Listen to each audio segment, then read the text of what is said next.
This whole thing was a disaster waiting to happen from the very beginning. HYBE should have never made this a thing in the first place.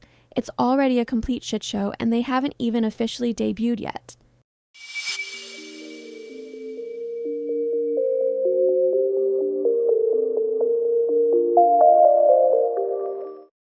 Prelude is honestly a group I refuse to fully keep up with because of the constant negativity surrounding them. Every single time they show up on my timeline, it's drama, arguments, survival show discourse, or people fighting over the lineup. It's exhausting. But unfortunately for me, they're constantly on my feed anyway, so eventually I ended up forming opinions on the debut and the group dynamics regardless, so I figured I might as well talk about it. And before anyone starts, yes, I know some of you are going to say, Rena, why do you care if you don't even stand them? Because I'm still allowed to have preferences and opinions. I don't need to buy albums, stream every song, or watch every live to think something is poorly executed or just flat out bad. So respectfully, shut up. Also, to be clear, I have not watched the survival show, and I genuinely do not plan to. I'm not going to sit here pretending I know which trainees were more deserving, or who should or shouldn't have debuted because I simply don't have enough information for that conversation. So when I talk about members, I'm mostly referring to Ayana and Sakura because those are the names I've seen discussed the most online. But before we even get into the members, we need to talk about the group name because what the hell is Satine? I was literally begging for Prelude not to end up being the final name because even that sounded weird. But somehow the final choice ended up confusing me even more. And no, this isn't me trying to be shady for no reason. I'm genuinely asking, what does Satine even mean? This isn't one of those fake rhetorical questions I throw out for shade. I actually looked it up because I was confused, and after Googling it, the whole concept just started feeling like a counterfeit version of Red Velvet. It feels overly complicated in a way that doesn't actually make the group stand out. And that's what annoys me because HYBE can actually be creative with names when they want to be.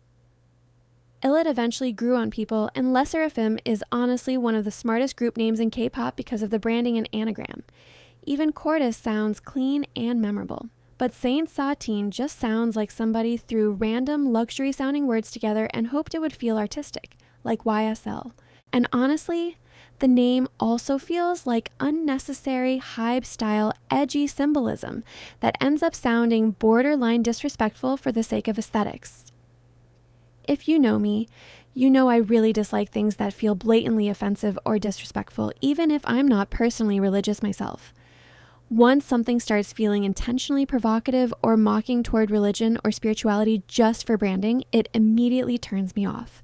That's actually part of why I unstand Les Seraphim during the Easy era and the whole situation involving Yoonjin and the coffee controversy. Whether people personally cared or not, it rubbed me the wrong way. So with Satine, it's not even just that I think the name is dumb. It also feels weirdly and unnecessarily blasphemous in a way that makes me like the group even less before we've even gotten into the music. Now, let's get into the members. I literally said, from the moment I heard this group was happening before the survival show even started, poor Samara, she's about to carry these vocals. And somehow they managed to make me feel bad for the one girl I don't even like. That's actually impressive. Starting with Emily, the opening of Party before the party was very to me. Nothing offensively terrible, but nothing impressive either. It just felt flat. And then Sakura, oh dear, Lexi still sounds as weak as ever vocally. And at a certain point, people need to stop acting like criticism automatically equals hate because some of these girls genuinely sound underprepared for debut. Now Samara, I hate giving her credit, but she absolutely gagged the rest of them vocally. She was clearly the strongest vocalist there. Even her dancing improved a lot compared to what I've seen before, but at the same time, fans are overreacting and acting like she was flawless when she wasn't. You could still hear moments where she struggled with breath control and sound a bit messy. The difference is that in a performance that was already kind of a hot mess, good starts looking exceptional by comparison. But overall, she carried, and honestly, this is where my frustration with HYBE comes in because yes, technically the girls are singing live, but maybe aside from Samara, some of them shouldn't be doing this level of live performance yet. HYBE, you picked the wrong group to push this hard vocally. Wrong group. It was genuinely rough to watch at times, and I hate the fact that I willingly sat through it. And Sakura, I really don't want to sound unnecessarily cruel because I didn't watch the survival show, so I'm not going to sit here pretending I know her full journey. but based purely on what I saw, I just don't understand why it specifically had to be her. Not only because she seems underdeveloped skill-wise, but because she also doesn't seem to add a distinct role to the group. Usually when someone lacks in one area, they compensate somewhere else: visuals, dance, charisma, stage presence, vocal tone, something. But with her, nothing really stood out to me. And then we get to the song itself. That song party before the party wasn't too bad. The concept itself could have worked in theory, but the lyrics completely killed it for me. Shake that, shake that, shake that. Please be serious. The group honestly feels set up before they even had a real chance to succeed. Because you're telling me people sat in a room, listened to these performances, and still thought, yes, let's go with the girl who sounds like she can't sing. And again, I genuinely do not mean that in a cruel way toward the girl herself, because at the end of the day, this falls more on the company than the members. But come on.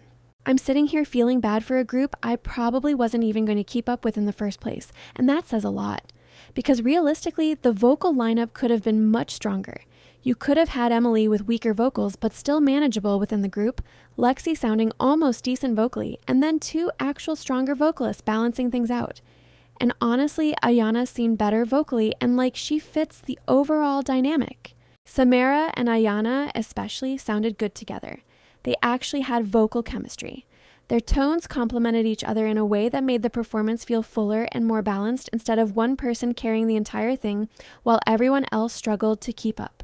From my perspective, Ayana seemed like the better fit both vocally and dynamically for the group itself. And honestly, the more I look at everything, the more I side-eye the process. I'm not saying anything is fact, but personally, I do think the lineup feels a little rigged.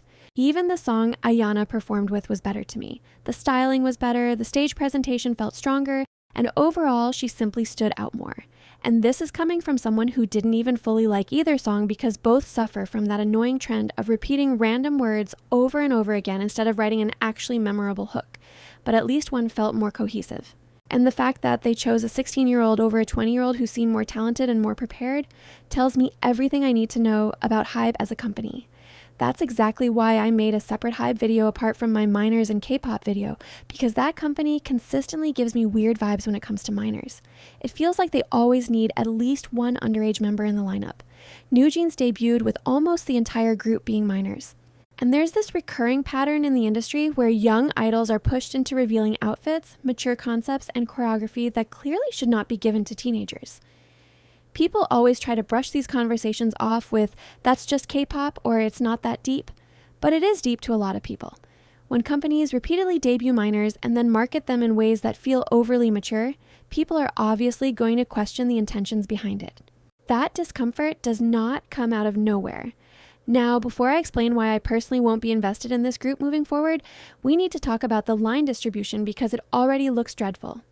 At this point, Samara might genuinely be better off going solo because she is carrying this group vocally.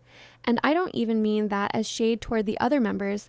The imbalance is just painfully obvious. Right now, the group dynamic feels less like an actual balanced team and more like Samara featuring Lexi featuring Sakura and Emily in the background. That's genuinely what it sounds like to me. And I honestly think the distribution and overall balance would have worked better if Ayana had debuted instead. But whatever. The lineup is already set now. And this is also why I can already predict the direction this group is going to go in marketing-wise. I can already see the company heavily pushing the black girl in the center, in the middle being black, in the middle being black, in the center being black in the middle image because they know exactly what kind of engagement that generates internationally. And before people twist my words, I'm not saying Samara shouldn't be centered when she's clearly one of the strongest performers there. I'm saying companies absolutely know how to visually market diversity, especially when one member stands out skill-wise compared to the rest. The problem is that visuals and marketing can only carry a group so far if the lineup itself feels weak or underdeveloped.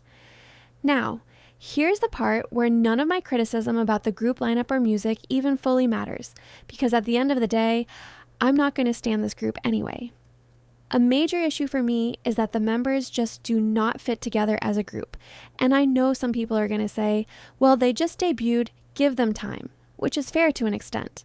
Chemistry can absolutely improve over time, but first impressions matter, especially when you're debuting through a survival show system where audiences are immediately expected to emotionally invest in the lineup.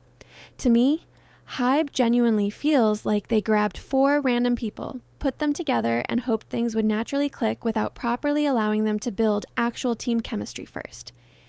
And yes, I know people won't like me compare them to KATSEYE, but honestly, that comparison was inevitable the moment HYBE decided to keep pushing these survival show-based global groups.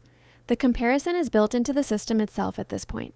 But even when people joke that KATSEYE low-key dislikes each other sometimes, the reason the group still works is because the chemistry overall still feels believable. Their dynamic feels natural enough that even when there's awkwardness, tension, or dramatic moments, it still comes across like an actual group that has spent time learning how to function together. That chemistry is honestly one of the main things saving KATSEYE right now. With Prelude, and yes, I'm calling them Prelude because I can, and I refuse to say that other name seriously, the dynamic feels completely different to me. Instead of awkward but functional, it feels hostile almost immediately. The energy doesn't feel cohesive, it feels random. And I don't even necessarily mean hostile in the sense that they secretly hate each other or anything dramatic like that. I'm talking about the overall atmosphere. The interactions feel stiff, chaotic, disconnected, and uncomfortable in a way that makes it hard for me to emotionally connect to the group. It genuinely feels like 4 people who were thrown together because they individually fit certain roles on paper rather than because they actually create a strong unit together. And that matters more than people think. Because a group can survive weak songs for a while. A group can survive weak vocals if the performances are entertaining enough. A group can even survive controversy depending on how it's handled. But if the actual group chemistry feels off, fans notice it immediately whether they want to admit it or not. That's why some groups with technically weaker skills still become massively successful. People enjoy watching them together. The chemistry sells the fantasy. But with Prelude, everything feels awkward right out of the gate. The performances feel awkward, the interactions feel awkward, the energy feels awkward, and the group dynamic feels underdeveloped. Nothing feels naturally connected yet. And honestly, that's part of why the entire debut feels so chaotic to me. Not in a fun, messy way either, just genuinely unbalanced. And part of that honestly comes down to the energy surrounding certain members and situations. For example, the mean girl vibe that Lexi sometimes gives off is genuinely uncomfortable to me personally. And before people start screaming that I'm calling her a bully or claiming I know her personally, I don't. I'm not making definitive statements about her character. I'm speaking purely from clips I've personally seen online, and obviously short clips are not enough to fully know someone. So take what I'm saying with a grain of salt. But from the content I've seen, Lexi gives me mean girl energy sometimes. Her calling Emily a name that was used to bully her already felt weird to me.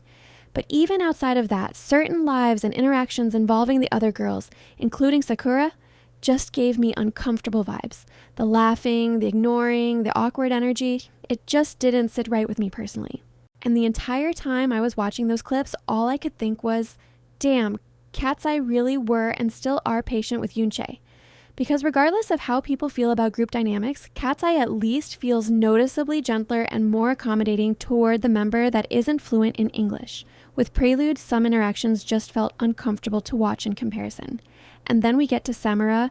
Her reposts, likes, political views, and some of the xenophobic behavior people brought up are things I personally do not agree with. And honestly, I don't even want to fully reopen the controversy because I already know how K-pop fans react whenever these conversations happen. Like I always say, I'm not here to police what other people choose to support. I'm not telling anyone to unstan, boycott, harass her, or stop listening to the group. That is your decision. But at the same time, don't come into my comments acting shocked that some people are uncomfortable with it or trying to downplay why others care. And please save the "it's not that deep" arguments because firstly, to a lot of people it actually is that deep, and secondly, K-pop fans only say that when it's something they personally don't care about. A lot of the excuses people use to defend the situation just didn't work for me personally, especially the whole "she was young" argument, because we are literally the same age. If I knew better at that age, then clearly it was possible to know better. But honestly, what really pushed me away wasn't even just the original situation itself. It was the way it was handled afterward. The immediate hiding of likes and pretending nothing happened is what really solidified my feelings about it. Because personally, I think almost any acknowledgement would have been better than silence. Even a simple, I've grown, I was ignorant, I've learned from it, literally anything at all would have made the situation look less weird to me. Instead, it felt more like the strategy was hide everything, stay quiet, wait for time to pass, and let people forget. And maybe that works for a lot of fans, but it just didn't sit right with me personally. That's all I have for this video. Let me know what you think about Prelude and Sakura in the comments below. Don't forget to like, subscribe, and turn on notifications if you enjoyed the video. Thank you for watching, and I'll see you in the next one.